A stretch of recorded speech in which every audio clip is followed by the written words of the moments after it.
Hi అందరికీ welcome back to my channel. Sankranti special mutton biryani. Happy Sankranti. Late చేయకుండా ప్రాసెస్లోకి వెళ్ళిపోదాం. మటన్ తీసుకొని మంచిగా వాష్ చేసుకోండి. దాంట్లో హాఫ్ చెక్క నిమ్మరసం, 1 స్పూన్ పసుపు, 1 స్పూన్ అల్లం వెల్లుల్లి paste, half spoon garam masala, మీ టేస్ట్కి తగినంత ఉప్పు కారం వేసుకోండి. వేసుకున్న తర్వాత హాఫ్ కప్ పెరుగు వేసుకోండి. వేసుకొని ఒకసారి మంచిగా మిక్స్ చేసుకోండి. మిక్స్ చేసుకున్న తర్వాత హాఫ్ స్పూన్ ధనియా పొడి వేసుకోండి. ధనియా పొడి వేసుకొని మరొకసారి మిక్స్ చేసుకోండి. పెట్టి half an hour to 1 hour నెట్ చేసుకోండి. రైస్ తీసుకున్నాను నేనైతే. ఇంట్లో ఎంతమంది ఉన్నారో దాన్ని బట్టి క్వాంటిటీ పెంచుకోండి. చేసి పక్కకు పెట్టుకోండి. స్టవ్ ఆన్ చేసి ప్యాన్ పెట్టుకొని ఆయిల్ వేసుకోండి. కట్ చేసి పెట్టుకున్న ఆనియన్స్ ఫ్రై చేసుకోండి. ఇవి లాస్ట్లో పైన వేయడానికి చాలా బాగుంటాయి అండ్ టేస్ట్ కూడా బాగుంటుంది. బ్రౌనిష్ కలర్ వచ్చాక తీసి పక్కకు పెట్టుకోండి. అదే ప్యాన్లో కొంచెం గీ ఆర్ ఆయిల్ వేసుకొని హోల్ బగారా ఐటమ్స్ కొంచెం వేసుకోండి. 1 మినిట్ ఫ్రై అయ్యాక మనం మ్యాగ్నేట్ చేసి పెట్టుకున్న మటన్ వేసుకోండి. వేసుకొని ఒకసారి మిక్స్ చేసుకోండి. మిక్స్ చేసుకొని 15 to 20 మినిట్స్ ఆయిల్లో కుక్ అవనివ్వండి.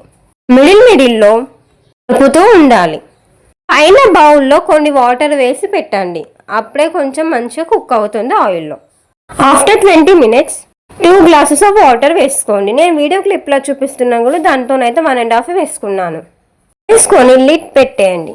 పెట్టి ఉడికించుకోండి. మధ్యలో ఉడికిందో లేదో చెక్ చేస్తూ ఉడికించుకోండి. లోపు మరో స్టవ్ ఆన్ చేసుకొని ప్యాన్ పెట్టుకొని దాంట్లో వాటర్ వేసుకోండి.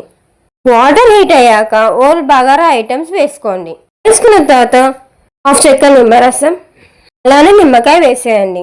హాఫ్ స్పూన్ సాల్ట్ వేసుకొని కొంచెం మరిగించండి వాటర్ మరిగాక చేసి పక్క పెట్టుకున్న రైస్ వేయండి. వేసి ఉడికించుకోండి. ఉడికేదాకా ఉడికించుకోండి. ఉడుకుతుంది. ఈలోపు మటన్ కర్రీ చూద్దాం. మటన్ కర్రీ కూడా ఉడికేసింది. ఒక బౌల్లో తీసేయండి. నా ప్యాన్లోనే లాస్ట్కి ఉడికించుకున్న రైస్ వేయండి. లేయర్ లాగా వేసుకోండి. రైస్ వేసిన తర్వాత మటన్ కర్రీ వేసేయండి. మళ్ళీ రైస్ వేయండి. మీకు కావాలంటే ఫ్రైడ్ ఆనియన్స్ కూడా వేసుకోవచ్చు అండి. పైన లేయర్ బై లేయర్ కూడా వేసుకోవచ్చు. నేనైతే మిడిల్లో ఫ్రైడ్ ఆనియన్స్ వేయట్లేదండి. రైస్, మటన్ కర్రీ, రైస్ అలా వేసేసుకున్నాను. కొన్ని మంచిగా కవర్ చేసుకోండి. రైస్తోని కర్రీ మొత్తం కవర్ చేయండి. కవర్ చేసిన తర్వాత లిడ్ పెట్టి దమ్ చేయండి ఒక 5 మినిట్స్. మీరు దమ్ చేశాక ఫ్రైడ్ ఆనియన్స్, టర్మరిక్ వాటర్, కొత్తిమీర, పుదీనా వేసుకొని ఒక 5 మినిట్స్ దమ్ చేసుకుంటే ఎమ్మి మటన్ బిర్యానీ రెడీ.